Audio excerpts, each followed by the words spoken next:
Today I have the pleasure to introduce you to Andrea Buongiorno, who is a lecturer at the University of Oxford.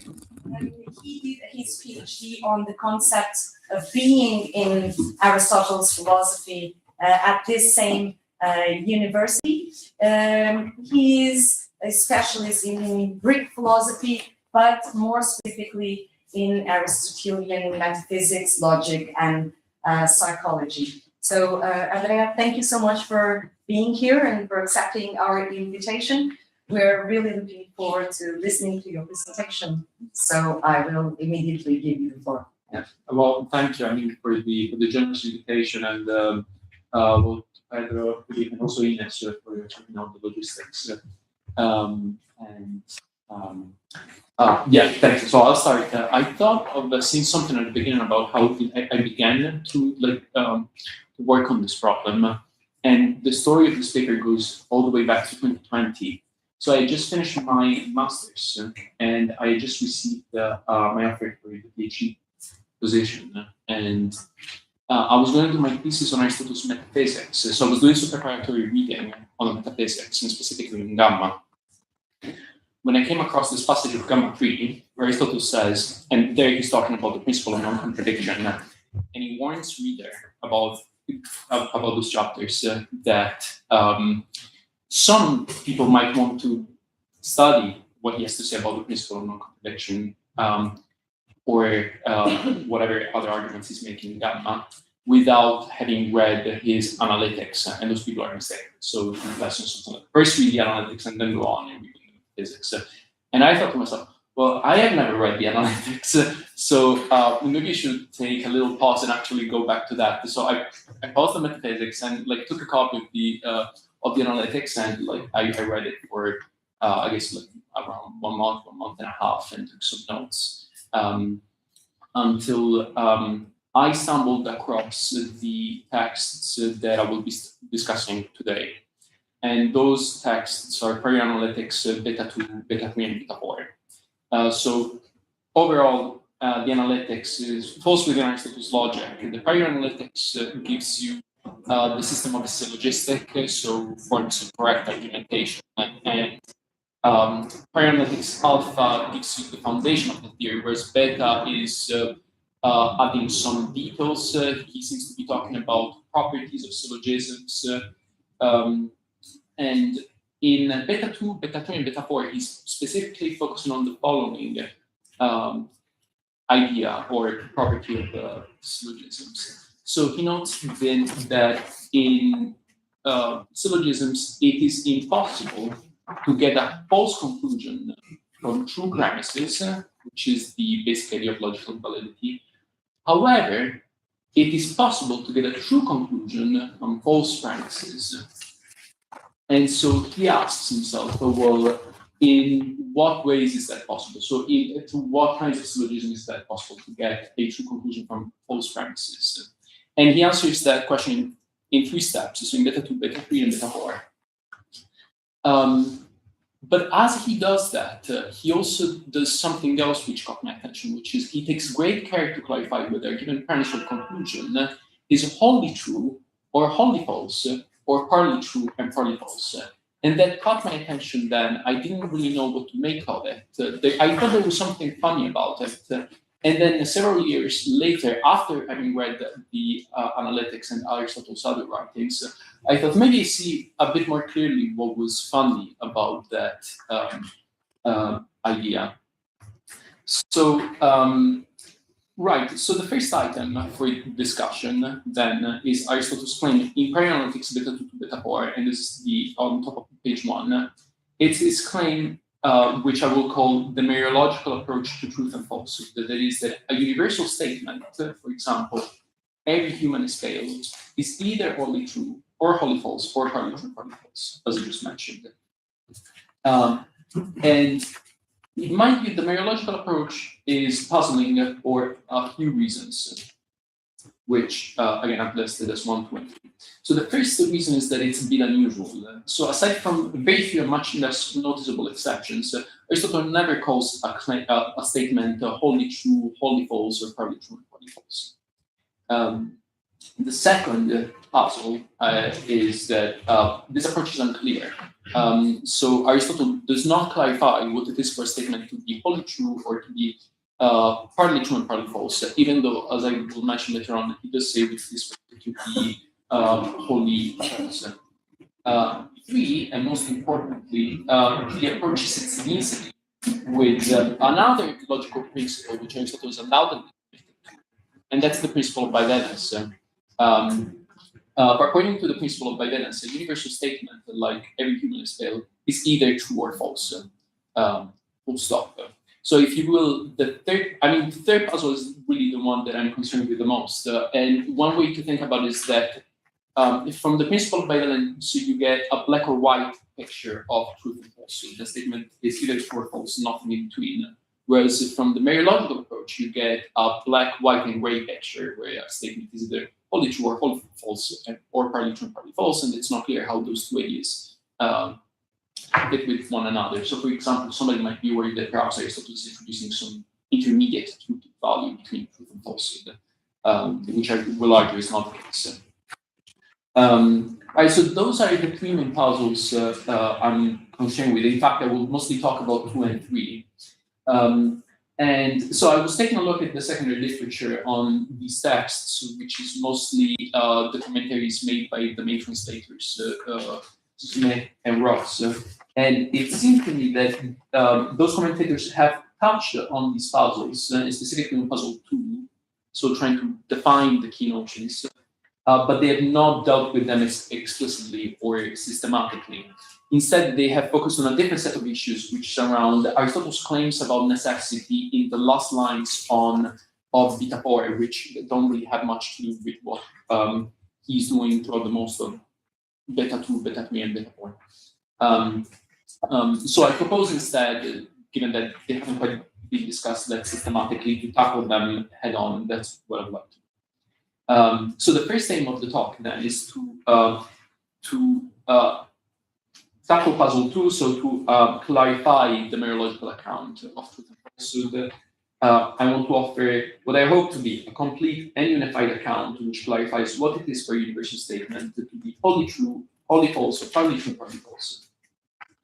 My central claim is that all three notions should be understood in terms of one and the same logical relation, which is subalternation, which I will describe briefly. It's a relation of asymmetrical implication between statements. So if you take a universal statement like every human is failed, that implies, for example, that both Andrea and Pedro are pale. But the key idea is that if you take a statement like every human is pale and then a singular statement like Andrea is pale or Pedro is pale, then the universal statement implies them. But it's not true the other way around. So, for example, Andrea is pale doesn't necessarily imply that every human is pale, because it could be the case that Pedro, for example, is not pale, let's say because he went to the beach and got tanned or whatever. So that's what subalternation means, more or less. And I take it that this is the what holds these three notions together. Now, one benefit of the interpretation will be that it removes the apparent inconsistency between the Mereological approach to truth and falsehood and the principle of bivalence, which was puzzle 3 of the handout. But there's a further benefit, which in my view is important. That is, it can explain why Aristotle is using Mereological approaches in the part and whole in connection with truth and falsehood. For under my interpretation, the Mereological approach is underpinned by the notion of subalternation. And indeed, and as I will show, but as doesn't seem to have been discussed much in the previous literature, there is a close conceptual link between the notion of subalternation and that of parthood, the Mereological relation of parthood. For both of them are strict partial ordering relations, meaning that they are both transitive, asymmetrical, and irreflective. So this is a bit of material to take on, but I'll try to elucidate it in different steps as we move on in the presentation. And that's the gist of what I want to say. So before I move on, I will just give you a sense of like the plan of the rest of the presentation. So the handout has 3 more pages, 2, 3, and 4. So on page 2, I have laid out mostly theoretical background that is necessary for my interpretation of the Mereological approach. Then page 3 gives you my interpretation of the Mereological approach to Falsehood. And specifically, I clarify the connection between subalternation and Falsehood. On page 4, instead, I point out some possible objections that could be raised against my proposal. I give a reply to those objections, and I discuss some possible implications that my reply could have for Aristotle's overall logical theory. So specifically, his views on quantification and opposition. And on the last page, page 5, I list some passages that are that lend support to the various claims that I will be making. Great. Okay. So with that in mind, I'll go back to page 2. So laying out the theoretical background for the interpretation. So the first item for discussion in section 1 is Aristotle's classification of kinds of the statement that underpins all of his syllogistic.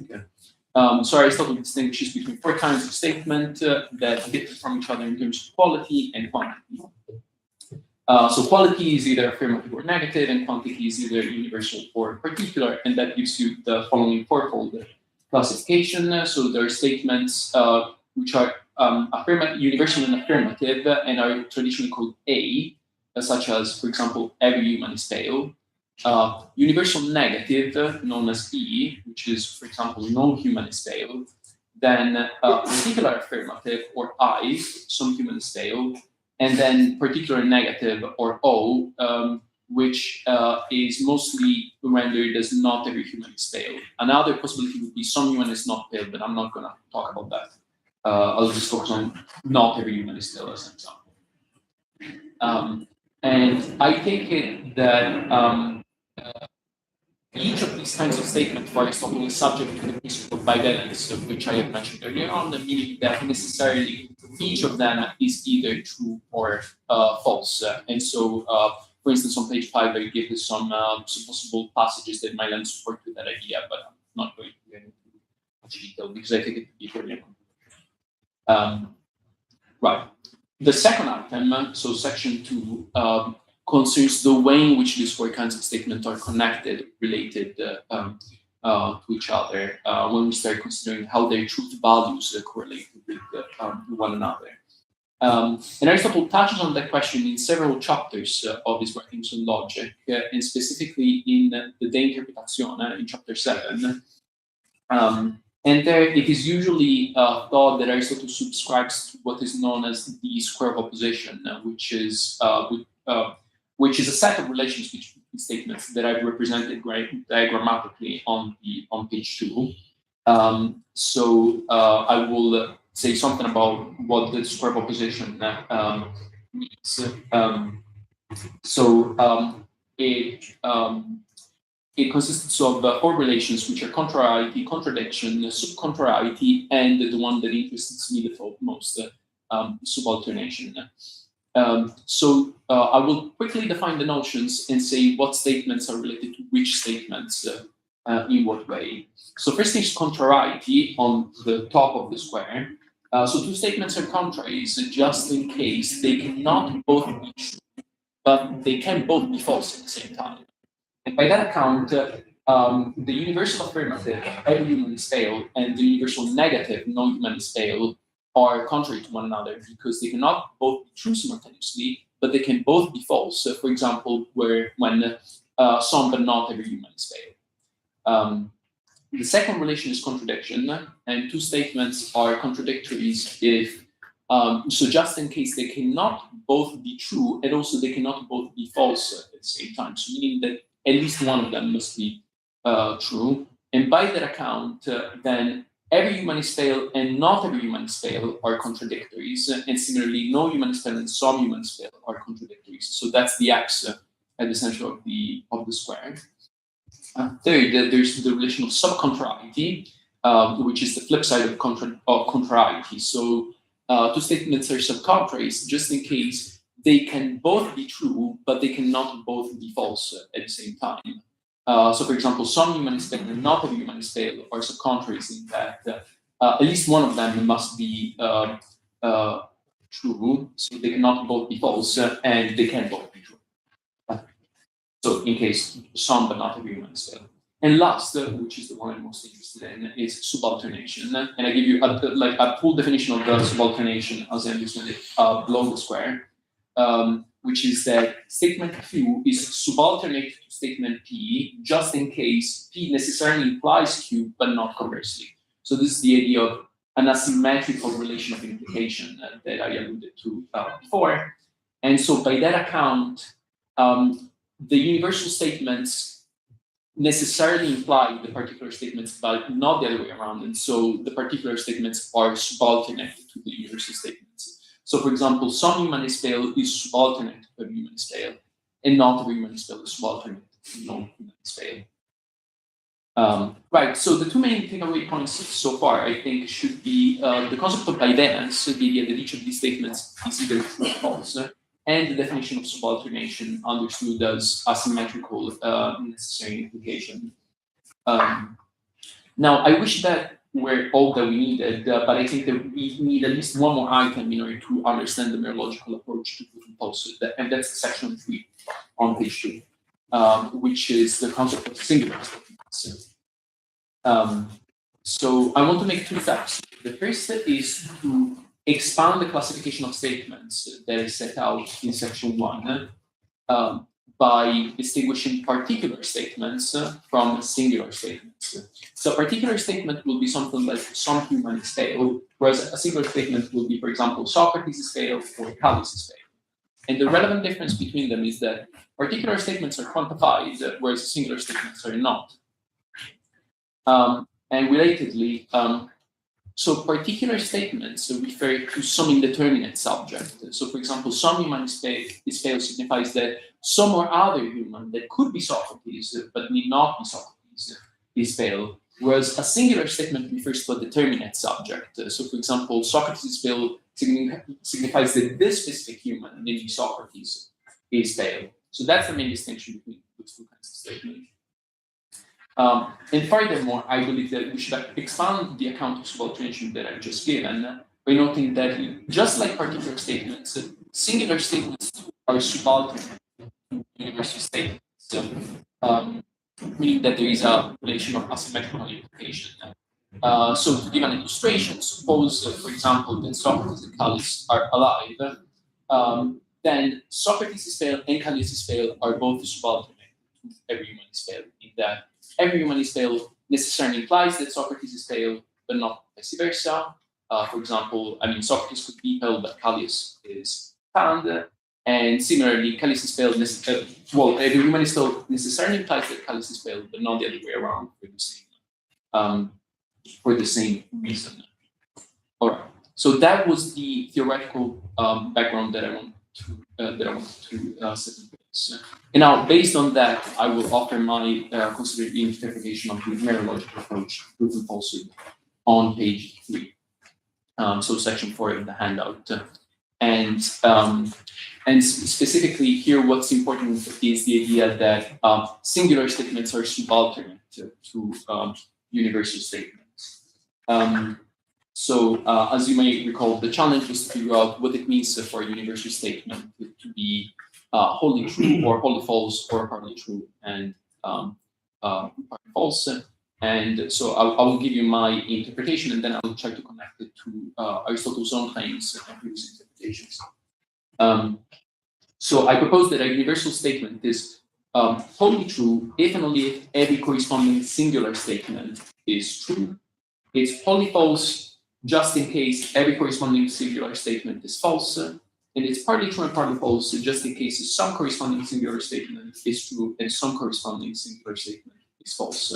So to illustrate this, suppose for the sake of argument that Socrates and Callias are the only two humans alive, then every humanist pale is wholly true if and only if Socrates' pale is true and Callias' pale is true as well. It's wholly false if and only if Socrates' pale is false and Callias' pale is false as well. And lastly, it is partly true and partly false just in case Socrates' pale is but Callias' spell is false, or vice versa. Callias' spell is true, and Socrates' spell is false.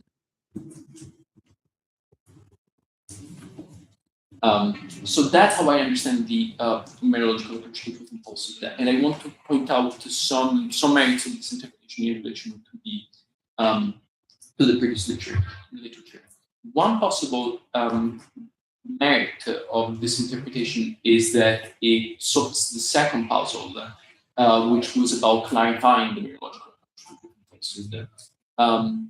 And I believe that my interpretation improves on some past attempts to do that.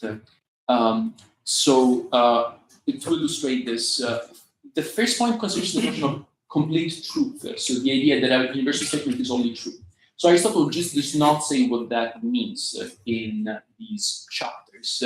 And the other commentators like Ross and Smith do not comment on that point. So there's at least one gap that I feel like my interpretation has now, about polyfalse, Aristotle gives you a working definition of polyfalse, and to grasp it, it might be worth looking back at the square of opposition, in that he says that a universal statement is polyfalse just in case the contrary is true. So, for example, every humanist spell is polyfalse if and only if no humanist spell is true and the other way around. And for example, Smith and Ross follow the same definition. Now, on paper, I've got a different definition of wholly false, but what I want to point out is that my definition is compatible with theirs. So, for example, if you take the case in which Callias' spell, every humanist spell is wholly false, under my account, that's the case in when, for example, Socrates' spell is false and Callias' spell is false as well. But that would imply that no human spell is true, or in other words, that the contrary statement is true. And so that should show that every human spell is wholly false, just in case no human spell is true. So in a way, our definitions end up being compatible with each other. Third point, Aristotle does not define what it is for a statement to be partly true and partly false. And here, Smith and Ross give different, but again, compatible definitions of that notion. And again, I want to point out my definition is compatible with theirs, even though they're different. So, for instance, Ross wants to say that every human spell is partly true and partly false, just in case some human spell is true and not every human spell is true. So, in other words, every human spell is partly false, just in case some but not every human spell. And Smith gives a slightly different definition, that is that every human spell is partly true and partly false, just in case the contrary, no human spell is false, but the contradictory, no, not every human spell is true. And those are two different versions of the same idea. And now to illustrate my definition is compatible with theirs in that, so take the example that every human spell is partly true, partly false. By my account, that's the case when Socrates' spell is true and Socrates' spell and Callias' spell is false. But that's in a way equivalent to saying that some but not every human spell, and that would be Ross's account of the same notion. So hopefully, I mean, this is a way for me to say that I do not disagree necessarily with these descriptions of these three notions. But with that in mind, I think my formulation, my preferred formulation of the definitions had one additional strength. That is that it's more unified, because I am defining these three notions in terms of just one logical relation, which is subalternation. Whereas if you start looking at Smith and Ross, it's easier to get lost because they're talking about contradiction, contrariety, and subalternation. Whereas my account gives you subalternation. That's the only thing to worry about. So it's more unified or systematic than theirs. To sum up, I feel like my proposed interpretation gives a neater clarification of the Mereological account. A further benefit is that it also removes the inconsistency between the between the Mereological approach and the principle of bivalence. So that little worry that I was alluding to before, which is that bivalence gives you a black or white picture, whereas the Mereological approach seems to give you a black, white, and gray picture. And so the idea is that these two ideas are not obviously consistent with each other, but as a matter of fact, they are. In that the Mereological approach is not really introducing a further truth value apart from truth and falsehood, but rather is just clarifying how the truth values of universal statements correlate with the truth values of singular statements. And in particular, I think it's calling out our attention to a difference between two scenarios in which a universal statement could be false, which are scenarios 2 and 3 on the handout. So the scenario which is wholly false and the one where it is partly false. Because in both scenarios, the universal statement is false, full stop, but it is false for two different reasons. In scenario 2, it's false because every corresponding singular statement is false, whereas in scenario 3, it's false because some singular statements are false and some are not. Yes, it's drawing a distinction that maybe otherwise wouldn't be that obvious. Okay, so those are two merits, I think, of the interpretation, but there's a further merit that I think is particularly important, and that is that I think that my interpretation is able to answer a question that would not get an answer if we stick to an account like that of Smith or Ross. And then that's the question: why does Aristotle use the words part and whole when talking about statements, when talking about their truth value in particular? I believe that I may have hit on a possible answer to that by using the notion of subalternation. And this would be section 5 of the handout. So I will suggest that subalternation is closely connected to the Mereological relation of partood that Aristotle is using, in that both of them are strict partial ordering relations. And now I'm going to try to illustrate this idea. So first of all, I will define a strict partial ordering relation as one that is transitive, asymmetrical, and irreflexive. So transitivity is something like identity, like A is identical to B, B is identical to C, therefore A is identical to C. A relation that trickles down along relata. Whereas asymmetry is the idea that, relata, if A is related to B in a certain way, then B is not related to A in the same way. And lastly, the idea of irreflexivity, that an item is not are-related to itself.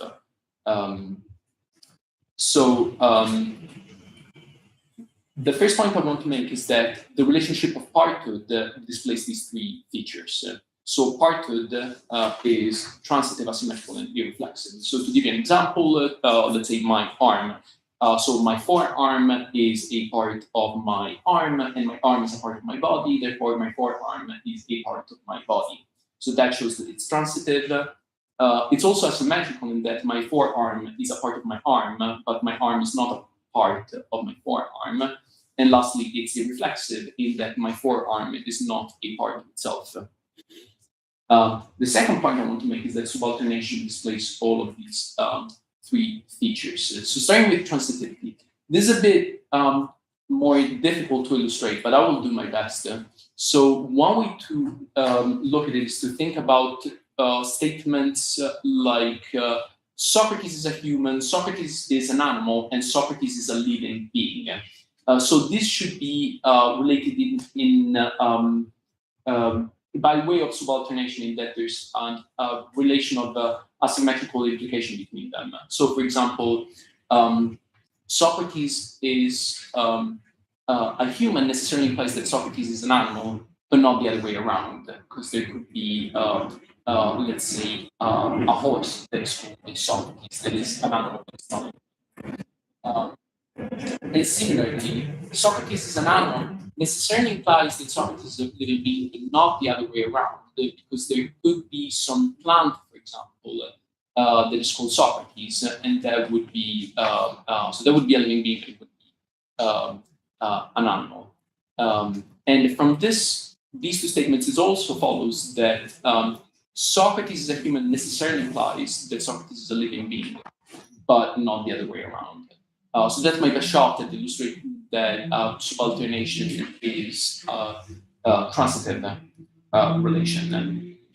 The second point is that it's asymmetrical, and that's just part of our definition of subalternation, because the idea is that well, when we have subalternate statements, one implies the other, but not the other way around. And the third point is that it's irreflexive, and that actually follows from the fact that it is asymmetrical. So a relation cannot be both asymmetrical and irreflexive on pain of contradiction. Again, I'm going to try to illustrate that. One example would be if you take, let's say, like every human is pale. Like suppose that every human is pale were subalternate to itself.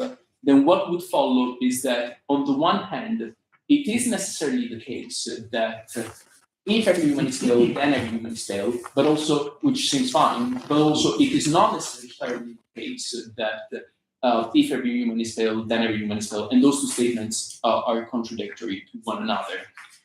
So an illustration that it's irreflexive. And so from those 2 points that I've tried to make, it follows that both subalternation and parenthood are strict partial ordering relations. And that's a way of saying that these two relations are well, closely connected conceptually. They are, if you might say that they're analogous to each other. One expression that I use is that they can be mapped onto one another. And I think that this shows why the subalternation-based interpretation is particularly useful in that my interpretation is underpinned by the notion of subalternation, and subalternation is indeed closely connected to the Mereological relation of parenthood.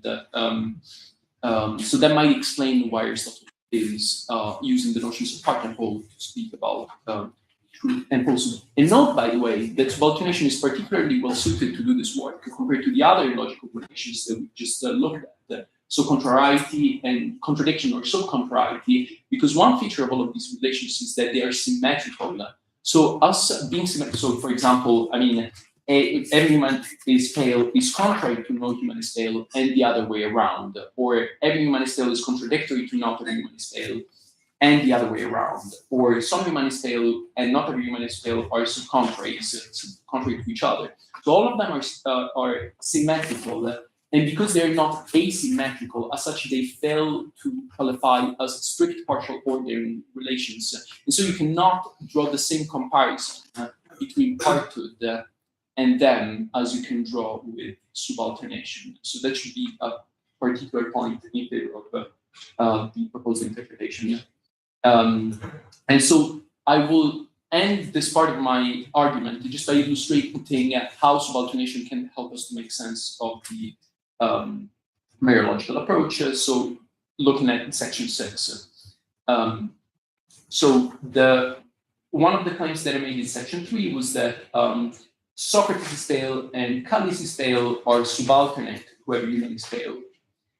The further claim that I've just established is that subalternation and parenthood that can be mapped onto each other insofar as both of them are strict partial ordering relations. And I think that suggests that there is a sense in which Socrates is pale and Callias is pale are parts of the statement every human is pale.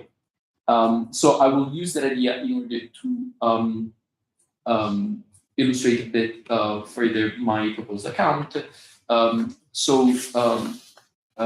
explain specifically why it is that universal statement would be wholly true or wholly false or partly true. In each case.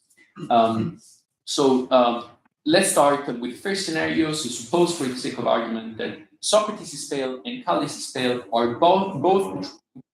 Then it follows that every human is pale is wholly true because every quote-unquote part of that statement is true. Second scenario, suppose that Socrates is pale and Callias is pale are both false. then every human is failed is wholly false because quote unquote every part of that statement is false. And lastly, suppose that Socrates' fail is true, but Callias' fail is false, or vice versa. Then every human is failed is partly true and partly false because quote unquote part of that statement is true and part of it is false. So that would be relying on the idea that singular statements are parts, in a sense, of universal statements, in virtue of being subordinate to them. So that's the gist of my proposal. I was wondering how much time do I have? You still have a few minutes. We still have a few minutes. Okay, cool. No, that's okay. Right. So I would say something like some possible objections that could be raised to this proposal. And by the way, let me just say that these objections are not necessarily problems for my interpretation, but they're little quirks about the text that any interpretation of these texts is going to have to interact with. The reason why they're important is that they are problems about subordination. So one feature of my account is that the Mereological approach to truth and falsehood should be understood entirely in terms of the notion of subordination. The problem is that in paraanalytics beta 2, beta 3, and beta 4, Aristotle seems to make some claims that are, well, on the face of it, are incompatible with his standard views on subordination. And there are quite a few of these claims, but I'm just going to focus on one of them. So we call that, according to the principle of subordination, if the universal statement every human is failed is true, then the particular statement some human is failed is true. However, in this text, Aristotle appears to make some problematic claims, including the following, namely that if every human is failed is true, then some human is failed is false. And that's really strange because that so blatantly contradicts the principle of subordination. That just seems, and by the way, that just seems false. So one question is, well, what would you make of that? And as I mentioned, there are some similar puzzles. So this is the solution that I would. So the first step in my solution is to introduce another kind of statement on top of the ones that I've discussed before, the four kinds in section 1, which consists in the conjunction of I, some human is failed, and O, not every human is failed, and that's sometimes called Y in the literature in opposition. And an example would be some but not every human is failed. So I'm treating this as a conjunction of some human is failed and not every human is failed. That's not necessarily the case. Somebody might treat it just as a strengthen the form of the particular statement some human is failed and think that there's some generalized quantifier that says not some, but rather only some or just some or something like that. Sorry. But the key idea is that Aristotle recognizes statements of form Y, which is some but not every human is failed. And the second step of the solution is to reread the problematic occurrences of some human is failed more narrowly as Y, not every human is failed. And so that will solve the problem as illustrated on the handout. So Aristotle will turn out to be saying that if every human is failed is true, then some but not every human is failed is false, and that's clearly right. Because if every human is failed is true, then not every human is failed is false. If that is false, then some but not every human is failed is false. And just to point out also, this is not my original interpretation. This is a common move that is made, for instance, also by Ross and Smith in order to solve the issue that I have pointed out. Some other support is that there are certain specific passages of these texts where Aristotle himself seems to offer some statements as in abstract form they look like some human is failed, but then when he exemplifies them, they actually look like some but not every human is failed. So that would lend support to the idea that he's indeed recognizing the stricter statements of kind Y. Right. As I said, there are some other puzzling claims, and I deal with them in more detail in a later version of this talk, but I'm not going to bring them up because it would be too clunky. Right. So the last point that I want to make, turning to the implications of this reply, I think there are too many implications of the reply that I'm offering now. The first implication concerns Aristotle's theory of quantification. So specifically, I believe that Aristotle should disambiguate between two readings of particular statements, like some human is pale, and that's because, as we saw on the top of page 4 of the handout, I mean, there's one reading under which if every human is pale is true, then some human is pale is true, but there's also another reading under which if every human is pale is true, then some human is pale is false. So presumably Aristotle is going to have to disambiguate between readings of either statement. So my proposal is that we disambiguate between a wide and a narrow reading of the particular statements. So the wide reading is something like at least some human is pale, which is compatible with the universe. Every human is pale. In the narrow reading, which is some but not every human is pale, which is incompatible with it. The last point is an implication about the concept of opposition. So in section 2, I suggested that perhaps Aristotle is committed to the square of opposition. If he were to add this fifth kind of statement called Y, for example, some but not every human is pale, then that would prompt further questions, which is how is this kind of statement connected to the four kinds that we saw in section 1? So, for example, to the universal statements, like every human is pale and no human is pale. And a possible answer to that question is also known traditionally as the triangle of contrariety. So the idea would be that these three kinds of statement are contrary to one another, meaning, as I said before, that they cannot both be true, but they can both be false at the same time. So, as an example, I'll just mention one. So, for instance, every human is pale or contrary to no human is pale because they cannot both be true, but they can both be false when some but not every human is pale. And the same will apply to the other. So, one suggestion at this point would be that perhaps Aristotle is committed to a wider account of opposition that incorporates both the square of opposition and the triangle of contrariety. And indeed, this move has been made previously in the literature on opposition in the century. So there are some logicians such as Sesmat, Blanchet, and Jacobi who came up with quite wide accounts of opposition. And at times they look a bit esoteric because they start like drawing them as hexagons, so it's not very clear what's going on. So I'm not going as far as to draw any hexagon, but I feel like perhaps something like a combination of the square of opposition and the triangle of contrariety could be reasonable. And that's just about what I wanted to say. So thank you everybody to listening through this. I'm sorry if this was a bit technical at times, but I'm happy to take any questions.